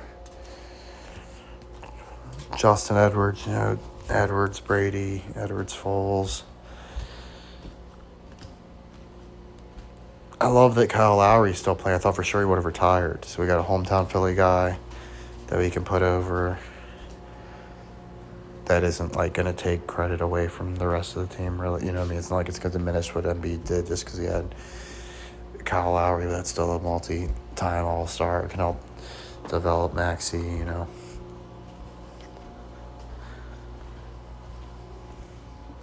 Oh, shit, UNLV Rebels.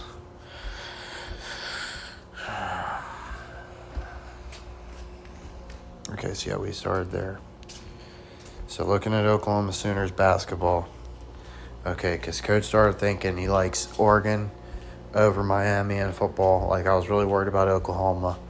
But I'm like, let's assume Oklahoma's going to win in college basketball. Let's see what that might look like. Right, well, we would think that it would have something to do with Nebraska because of the Omaha thing. That's who would be, like, standing in the way. Well, it's nice that they're ranked. Right? And let's see. Wait. First victory in a ranked matchup since 1991? Holy shit. Jesus. Well, good timing to want them to do something. Okay. And that's just like the old Skinnies, too. Our Skins doing it. Of course, we knew about Norman, Oklahoma. This was a lot for Coach right here. So Mookie Blaylock. Right. Mookie Blaylock, that's Pearl Jam. You know, Pearl Jam's a famous Seattle band. Mookie, like Mookie Betts, he just wins back-to-back World Series. Buddy Hield, right, we know about. You know, so Buddy Hield, of course, we didn't know he was an Oklahoma guy. But that makes a lot of sense. Let's check out Buddy Hield. I can't believe I didn't.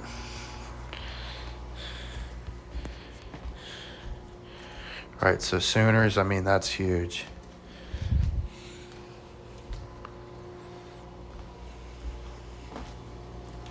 Played for the Pacers.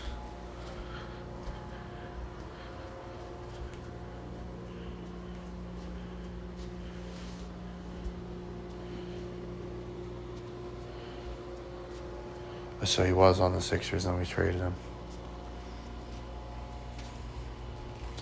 It's very weird that they forced Brave into there, right?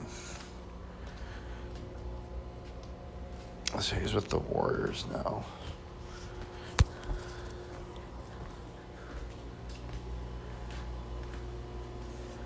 Received his nickname from his mother after Bud Bundy of the sitcom Married with Children. That's really crazy because Coach was going to go on a big Bundy thing, but he decided not to. But one of the few things popped up when Coach was doing the electric chair was Ted Bundy. And Coach was thinking, like, I'll bet that Kelly Kapowski is Christina Applegate from Married with Children. I'll bet it's the same person. So thinking there might be something there, not entirely sure, but it's very weird that Bundy popped up right there. I think we have to look at which Bundy did it say? Bud Bundy. Budrick Franklin. Faust.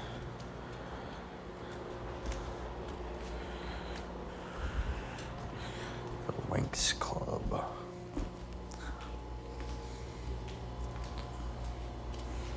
Lily Tomlin. I think Mike Tomlin might be having his first losing season there. I'm not so sold on that anymore. I think he's just getting smacked around by the sheriff.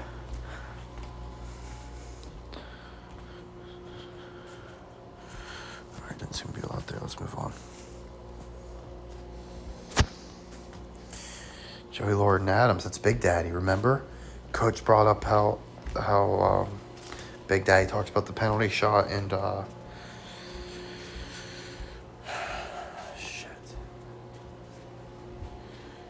penalty in the Blue Jays.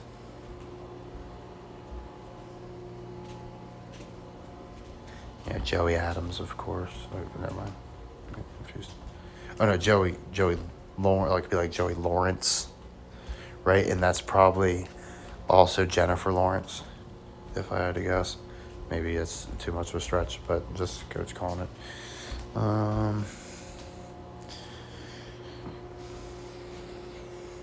Ben Affleck. She falls in love with Ben Affleck. Ben Affleck plays Drew Bledsoe.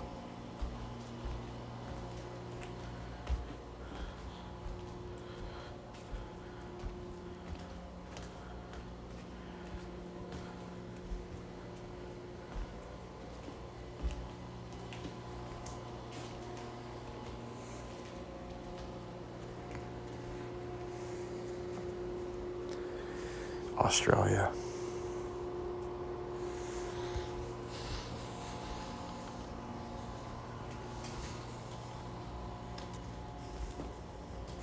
Bud is a surprisingly adept fighter. Bud Crawford just moves up in weight division, shocks the world. Hunter. Had a lot of Hunter stuff. It's like Hunter Biden. Kelly. Yeah, we looked at her already.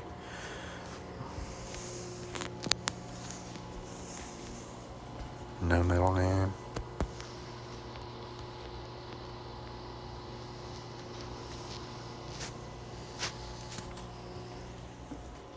Burgundy. Of course, she's in the Legend of Ron Burgundy, because if you take out the URG, it's Bundy. Who wears burgundy? What color is burgundy? I don't know what burgundy is.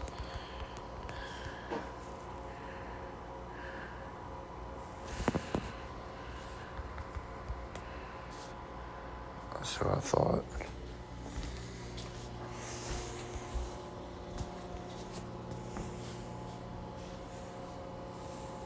So Ron Burgundy. Remember, Coach already told you Will Ferrell's on his radar. Like the elf stuff. We already proved he's in sports with Daryl Waltrip as one of his characters. So they're going to do Anchorman 3. Anchorman 3 is going to come out when the skins are good to win.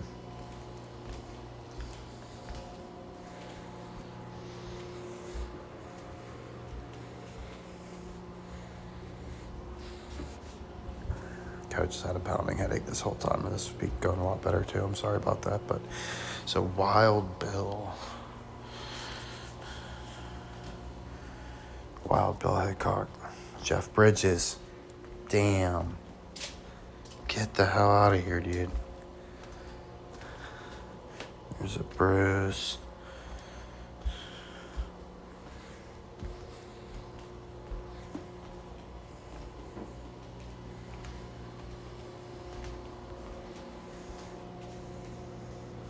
U.S. Marshal. Boy, I'm done. Okay, enough of that.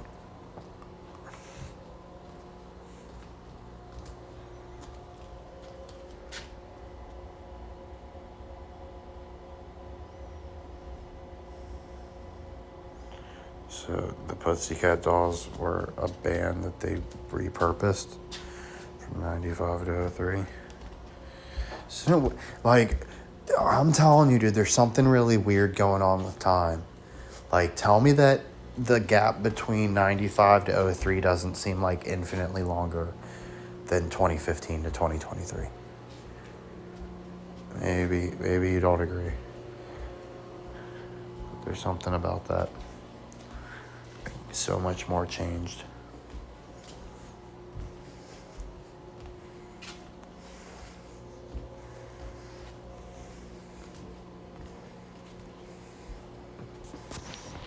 Christina Applegate, Burlesque, makes you think of Christina Aguilera. Oh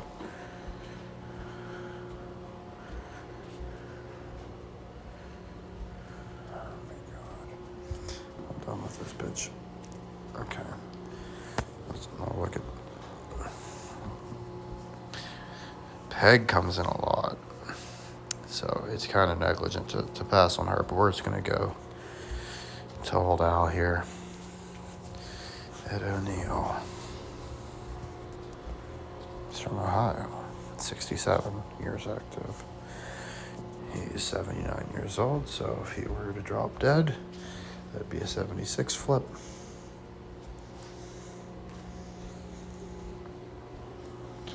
Sitcom was on Fox.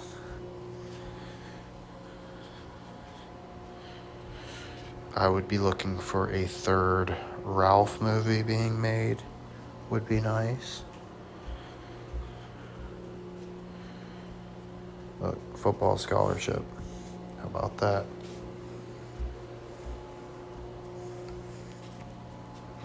It's with Mean Joe Green. So keep that in mind whenever they're making those jokes. He actually, by their lore, was a really good football player. He played with the best.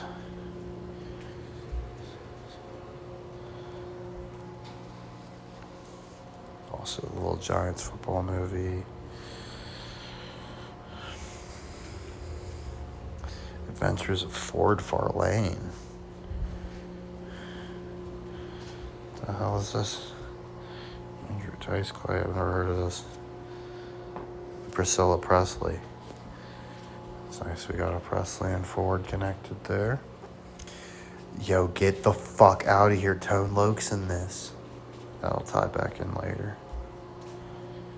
Very weird. Very, very weird.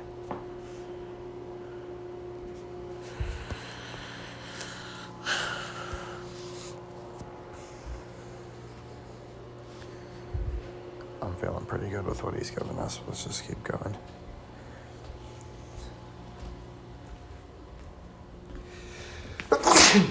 I knew I was going to sneeze at some point, but...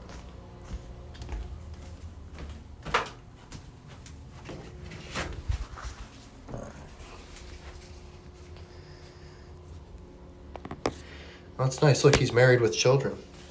Did you know that about him? I would have guessed, right?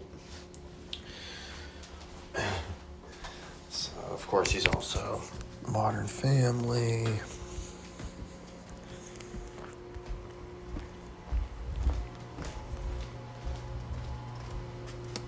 Sorry about that. Okay. Dutch! He's in Dutch, yo.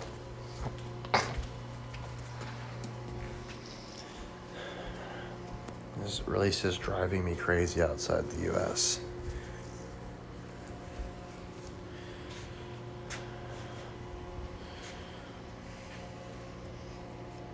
Spartans, Portsmouth Spartans.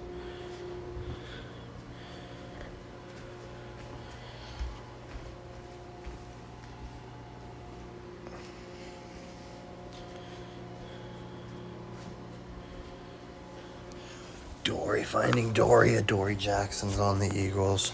Days on the Super Bowl.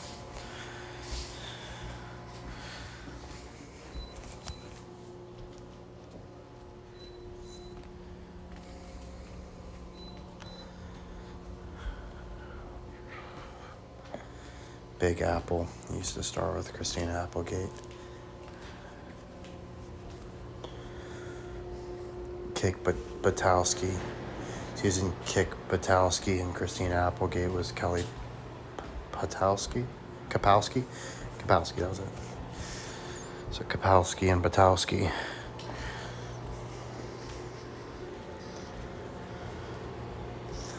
Coach thought it was interesting, the Clippers and the Lakers, they both transplant to LA, but it's both like about water, right? Like the Clippers are like a boat. Okay, let's move back to the task here. So I looked over at Griffin Samuki Blaylock from Garland, Texas, just like our boy Tyrese Maxey. Who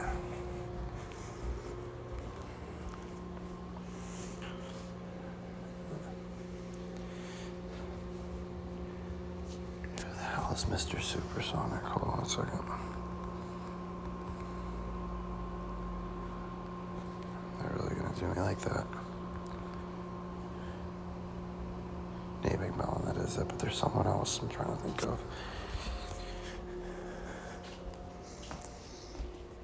I swear there was an Alvin who's a supersonic, but it's like not popping up. Alvin Robertson, that kind of sounds weird. Who's that? Or is that's the one we were just looking at, isn't it? Yeah, no, not him. I could I sworn the Supersonics had one.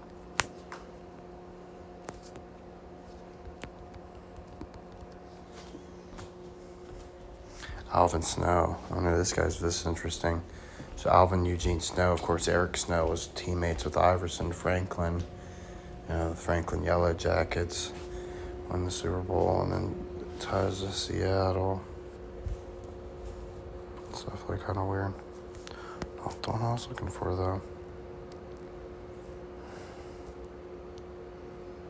Alvin Williams. Who's Alvin Williams? That kind of sounds right.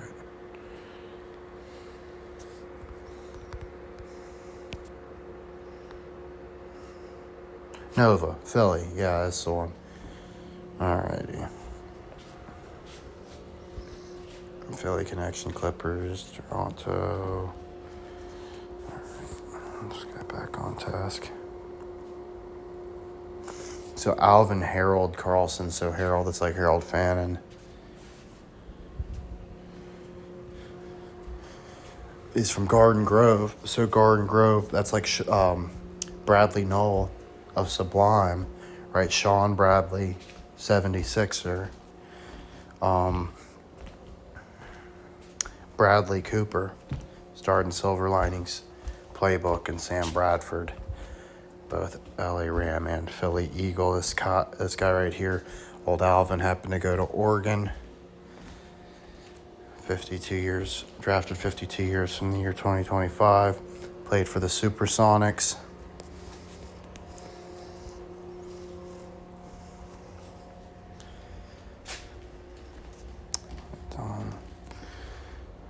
So looking at the Sooners, they had Kelvin Sampson, right? So Sampson, it makes Coach think of Ralph Sampson, right? We just talked about all the Ralph stuff. Ralph Sampson, that's like UVA, so there's Cavaliers, right? Kelvin Sampson, his team for Houston made it really deep last year. Houston Astros won not too long ago. But there's like some crazy stats. I'll show you. Bruce Drake was their coach back in the day. Check this out. Final Four 5 times. Tied with second most appearances without winning a national championship. So they definitely have been in the conversation a lot of times to never get over the hump. Now, there doesn't seem to be any heat for this team, this year. Okay, so looking at what's going on, they came out storming with a giant blowout, but then dropped to number 7 Gonzaga by double digits. They bounced back with the sizable win over another bum team, then get rolled by 15 Nebraska. But only by, I shouldn't say rolled, 6-point loss. They scored like 100 points. You don't like, I'm telling you, that Nebraska team, when I see a result like that, that's not, especially in Nebraska, I'd like to run that back in Oklahoma, see how that goes. Right, and they bounced back with a win over a bum team, beat another bum team, beat Marquette by 1, beat Wake Forest, but then it's like, ew, I don't know, guys. A 16-point loss to Arizona State. Yikes. So to me, I'm telling you, Oklahoma winning the basketball championship makes a ton of sense. But that is rough. They did bounce back by beating OK State. Right, but they're not in great shape, in Coach's opinion. Right, it's not like there's no path to the tournament. There's plenty of ways they could get in. Right, especially when you got a schedule like this. You're hosting the defending national champs. You got ranked Alabama, you got ranked Arkansas, you got ranked Vanderbilt, you got ranked Georgia, you got ranked Tennessee, you got ranked Auburn. Right, this team, you win over half of those. You're pretty impressive. That's tough schedule. They can find a way to put it together. I think they definitely, that's a good route to a title, right? Like, that's the type of schedule I'd like to see for a team that should be competing for a national championship. I just don't like that one really bad loss. You've lost 2 ranked teams, I can accept that. But that Arizona State one was really bad, especially with how sizable it was. But it's interesting, Dayton. So Dayton Forsyth, so Dayton like DeAndre Ayton, Of course, Dayton, Ohio. They didn't have a lot on their team. I did like Dayton. And, Xavier Brown's a nice one. Reed is okay. Right. This cat's from Dale, Oklahoma. That's like Calvin Dale Sampson. Thought that was weird. And he's automatic from the free throw line. Shoots over 90%. Oklahoma Basketball Player of the Year, blah, blah, blah. And competed for Team Griffin and Nike. So, looking over at Blake Griffin. He played for the Clippers. So the other LA team, he won a dunk title. LeBron's too scared to enter the dunk title. Right.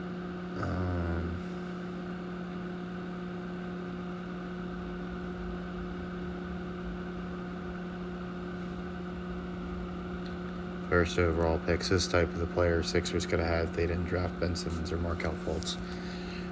Right. And growing up, he was good friends with Sam Bradford. And then they throw him in with Andrew Luck.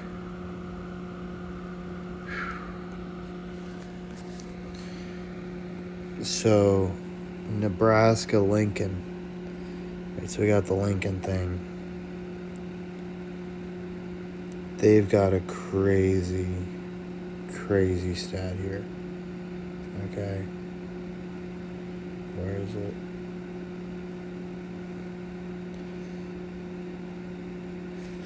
So, they've got Tyrone Lue, or did, of course, back in the day. This. Only power conference school that has never won a tournament game. The only power conference school that has never won a single tournament game. So coach has taken them to win one this year. I don't think they just show up and figure out how to win the whole thing. That seems insane, right? But watch rival Oklahoma win it, and you get your first tournament win in school history. Maybe Oklahoma faces you in the second round, knocks you out. That's pretty solid script writing, coach. Thanks. So looking at their team's got a lot more exciting names in coach's opinion. Kendall Blue, Justin Bolus, Henry Burke something, Will Cooper, Leo Curtis, Braden Frager, Jared Garcia, Sam Hoiberg, Cal Jacobson, Agnias Juravicius. That's not even Juravicius, it's something. Jarosavicius. That's a weird one. Okay, Jamarcus Lawrence, Quentin Rhymes. This is where it definitely gets interesting, though. So it's Danny and the Miracles. Okay. So Danny and the Miracles, like Danny Manning. So of course we got Peyton Manning, Omaha, all that sort of stuff. But Barry Switzer, Oklahoma. Right, so we got our Barry, we got our Manning, and I thought it was very, very interesting that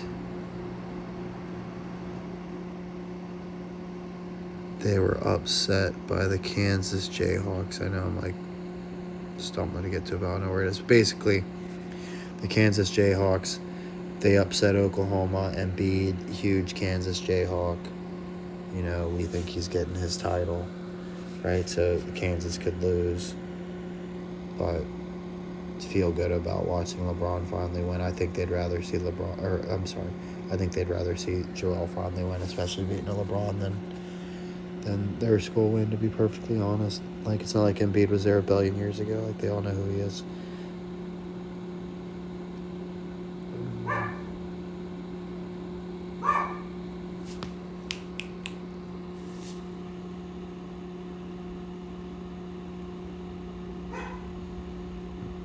So 8-point favorite.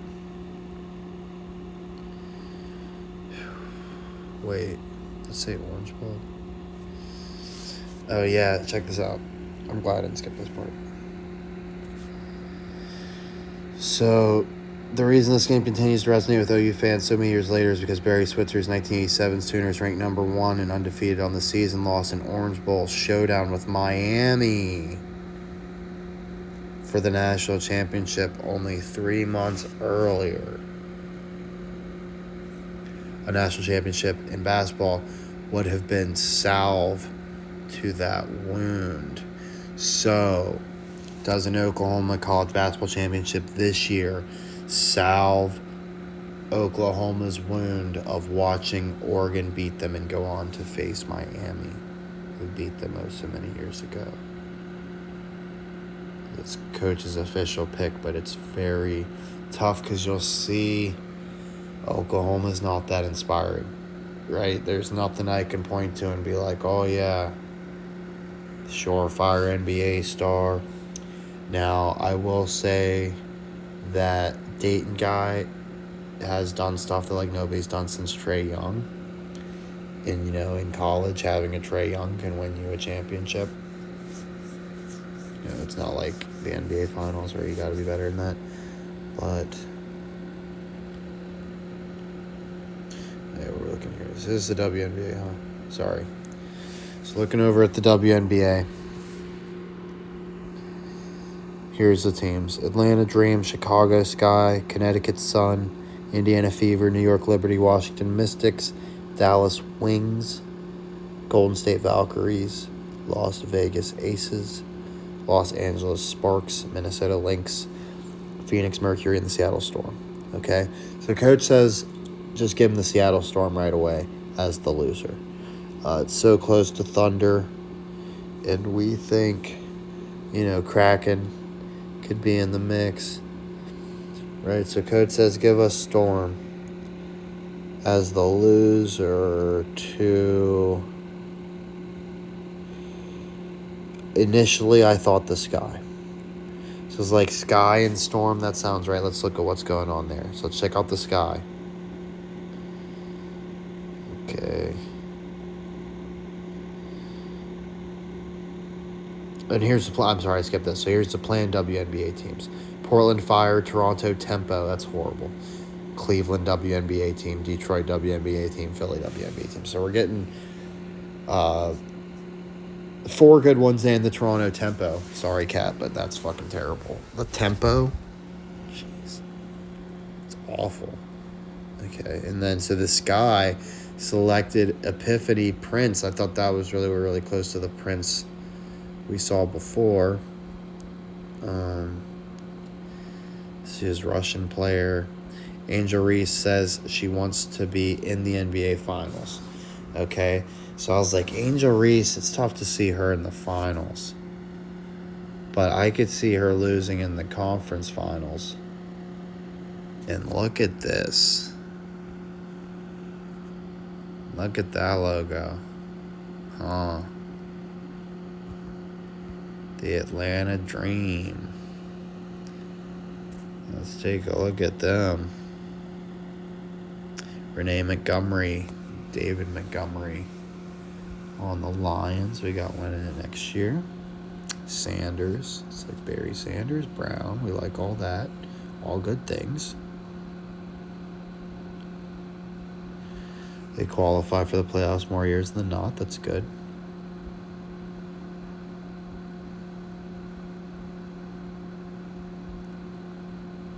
Went to the NBA Finals but fell short to Seattle. I don't think I caught that the first time. So the Dream lost to Seattle. Okay, and they had Crystal Bradford. And Bill Lambier's team just won it with the Aces. He's a Detroit Pistons. There's Detroit getting over. Here's Crystal Bradford. She's a Michigan player. Just won a championship with the Aces and Lambier. And look at this shit, dude. The Atlanta Dream. Brittany Griner. Would you like to see Brittany Griner make a White House visit to Trump? That'd be fun. With Jordan, Canada.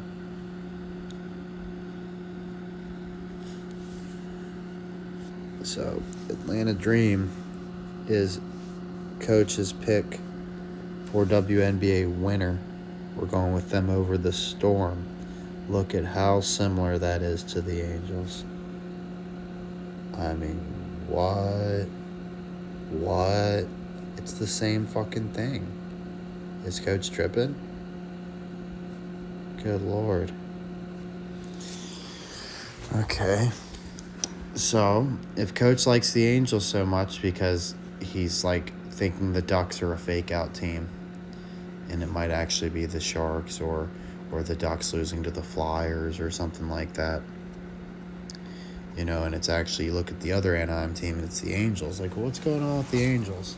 They sure could use the help. You saw how unpopular they are. So they had Nolan Ryan. That's interesting. Garrett Anderson.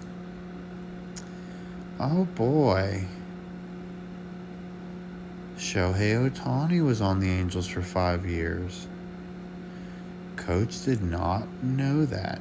I had no idea that Shohei switched LA teams just in time to start winning back-to-back World Series, right, with Mookie Betts. So it would sure be nice for the Angels to get a little bit of get back. And their founder, Gene Autry, the singing cowboy. Okay, so win one for the Cowboy. They got a rally monkey that makes Coach think of Will Ferrell. But it's from Ace Ventura Pet Detective. So let's take a look. Ace Ventura Pet Detective. Okay, boom. Tone Loc. Who's Tone Loc? The singer of Wild Thing. You with me? Is that not a bit weird? Alright, so the singer of Wild Thing.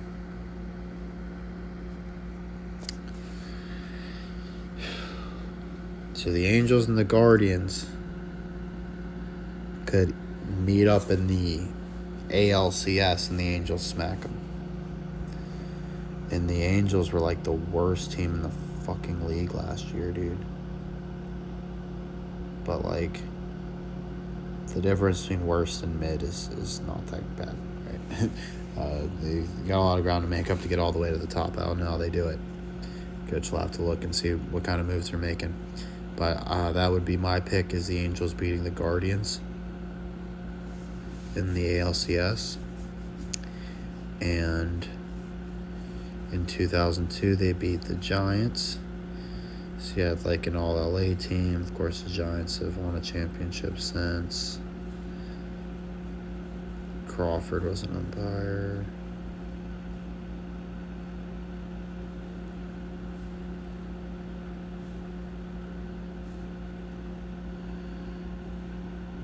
Oh, yeah. So, the Angels were one of 2 expansion teams, along with the Senators, who folded. It's not the Washington Senators today. It's the Texas fucking Rangers, who just happened to win a championship 2 years ago. Okay? And who happen to also have Nolan Ryan, and who happen to have George W. Bush, Mr. Death Penalty, and do stupid cowboy shit. I don't know where the fuck is it. Stupid Lone Star Boot series, right? So they got a stupid cowboy thing. They got a fucking horse as the mascot. He dresses up like Elvis Presley. You interested? Coach says that's your World Series. Is the Angels beating the Rangers?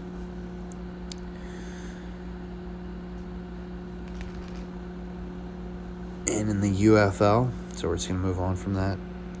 The UFL, we got a couple new teams. We got the Columbus Aviators, we got the Dallas Renegades, Orlando Storm, St. Louis Battlehawks, okay, San Antonio Brahmas.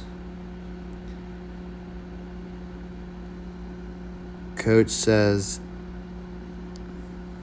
I guess I screwed it up. And I didn't look at like the leagues and stuff. Let's go UFL.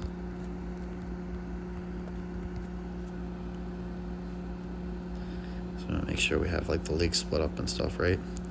So teams. Why don't they have it like by Division. Stupid.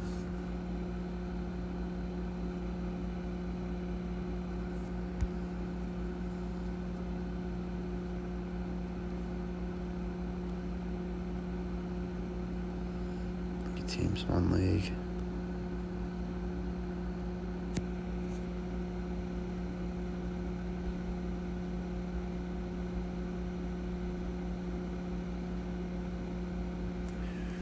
Relocation. So the Panthers got relocated. That's good. We didn't want them showing back up. Anyways, they did it their part already. The Brahmas. I wonder where they ended up, because that makes Coach think of the Bahamas. They were in San Antonio. Check-ins.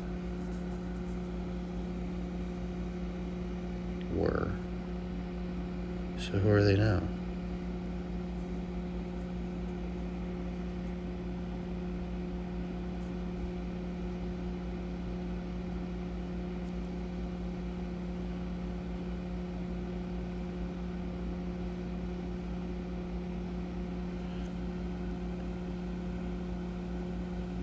I'm so confused.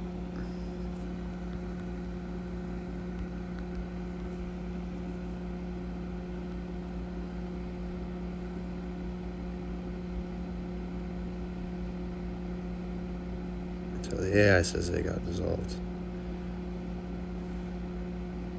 So maybe they were going to tell them to relocate, and they just folded instead.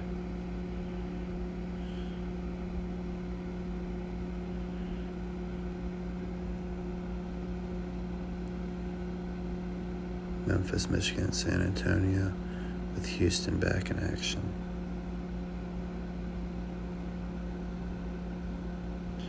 So a lot happening in this league. Okay, let's get back on task. So Coach likes the Columbus Aviators, which sounds a lot like the Philadelphia Flyers. Okay, the Columbus Aviators, who have a logo who's an awful lot like the Angels and the Atlanta Fever. Don't forget Atlanta, that's also the home of the Braves. That's where Deion Sanders won a Super Bowl and played for the Falcons. I like to see if the Aviators can handle the storm.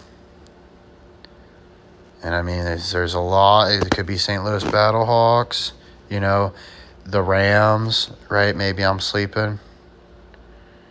Right, maybe the Storm. I mean, they are orange, just like the Thunder, all that sort of stuff. We do have the Storm, like in the WNBA. Maybe we don't need the Storm here. Aviators, Battlehawk sounds really nice. Dallas Renegades. We're gonna circle back to that. But Coach really likes the Aviators. Oh my God, are we actually finished? I hope you enjoyed it.